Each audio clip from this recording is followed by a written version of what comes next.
Hi all welcome to my channel.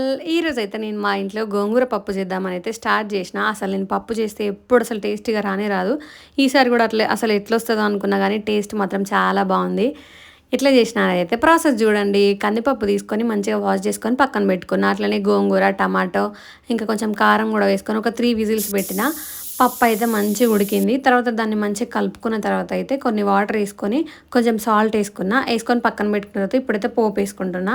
పోపు వేసుకోవడం కోసం అయితే కొంచెం ఆయిల్ వేసుకొని జీలకర్ర ఇంకా కరివేపాకు, ఎండుమిర్చి, కొంచెం పసుపు, ఎల్లిగడ్డలు ఇవన్నీ వేసుకున్న తర్వాత అయితే లాస్ట్లో కొంచెం కొత్తిమీర కూడా వేసుకొని ఇప్పుడైతే గ్యాస్ ఆఫ్ చేసుకున్న. ఈ పోపుని తీసుకొని అయితే పప్పులో వేసుకున్నా.